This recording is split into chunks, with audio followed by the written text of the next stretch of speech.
Shalom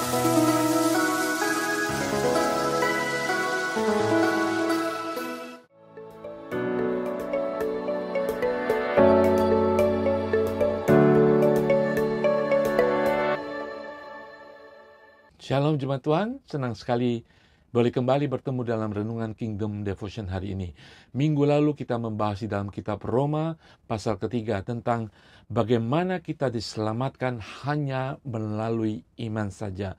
Bukan perbuatan kita, bukan bahkan kita menuruti hukum Taurat. Saudara sekalian, itu adalah ringkasan kesimpulan dari Rasul Paulus tentang keselamatan kasih karunia. Nah, saudara, setelah kita dibenarkan oleh iman, apa arti kehidupan kita?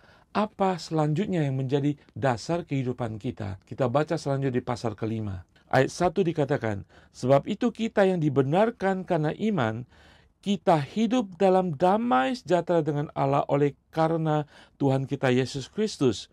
Oleh Dia kita juga beroleh jalan masuk oleh iman kepada kasih karunia ini.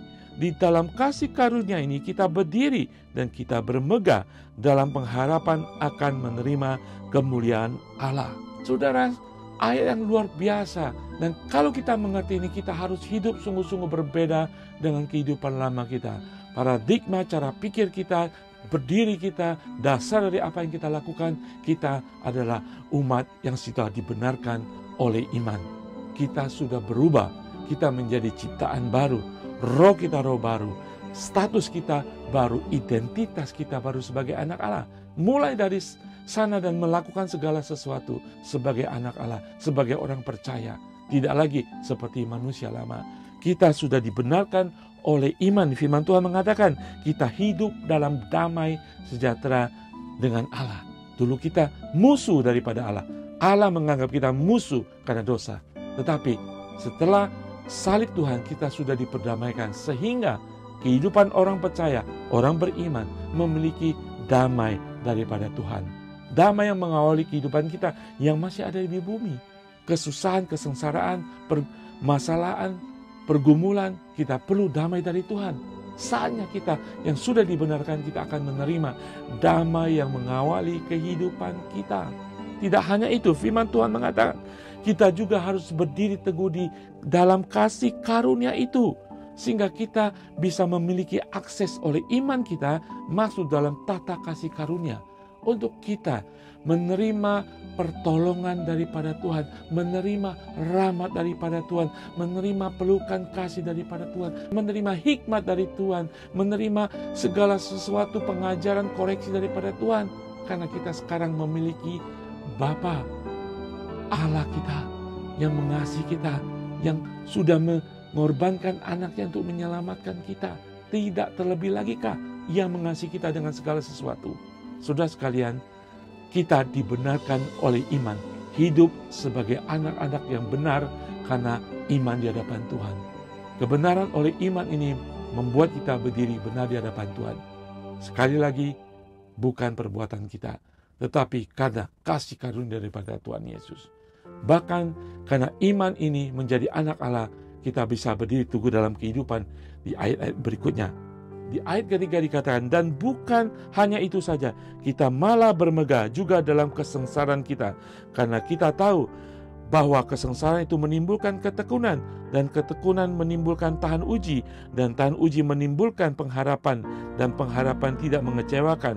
Karena kasih Allah telah dicurahkan di dalam hati kita oleh Roh Kudus yang telah dikaruniakan kepada kita. Jadi saudara, tidak hanya kita memiliki damai sejahtera dan diperdamaikan dengan Tuhan, tetapi ketika kita menghadapi masalah dalam kehidupan kita, ingat kita adalah anak Allah yang sudah dibenarkan oleh iman. Ketika kesengsaraan datang, kita tahu ujungnya Allah akan membimbing kita kepada pengharapan di dalam Tuhan, di dalam kasih Tuhan. Ketika ada pergumulan, permasalahan kehidupan kita, apapun itu saudara sekalian, kita akan menjadi lebih tekun di dalam Tuhan, kita akan tahan uji sebagai anak-anak dibenarkan Tuhan, dan kemudian kita akan melihat kemuliaan kasih Tuhan dalam kehidupan kita, di dalam pengharapan yang tidak pernah mengecewakan, yaitu pengharapan Tuhan. Itulah orang yang hidup di dalam kebenaran karena iman yang terus bekerja. Iman kita tidak berhenti ketika menerima keselamatan. Iman itu terus bekerja, terus percaya kepada Tuhan. Saudara sekalian, jadilah orang percaya yang sungguh-sungguh percaya kepada Tuhan. Iman kita bekerja. Kita berdoa. Bapa di surga, terima kasih Tuhan, karena kami sudah dibenarkan oleh iman kami kepada Engkau, percaya kami kepada Engkau. Tuhan, kami ingin meneruskan hari lepas hari, saat demi saat, musim dalam musim kehidupan kami, dengan iman yang terus teguh percaya kepada Engkau. Karena kami tahu di sana ada pengharapan, penghiburan, kasih di dalam Engkau Tuhan. Karena Engkau adalah Bapa kami. Bimbing setiap kami Tuhan, kami selalu setia, selalu beribadah, selalu beriman. Karena kami adalah anak-anak yang sudah dibenarkan oleh iman kami kepada Yesus Kristus sebagai Tuhan dan Juru Selamat kami. Haleluya. Amin. Saudara, maju terus di dalam Tuhan. Tuhan Yesus memberkati kita semua. Selamat hari Natal dan menyongsong tahun baru dengan pengharapan sebagai anak-anak yang sudah dibenarkan oleh Tuhan. Tuhan Yesus berkati.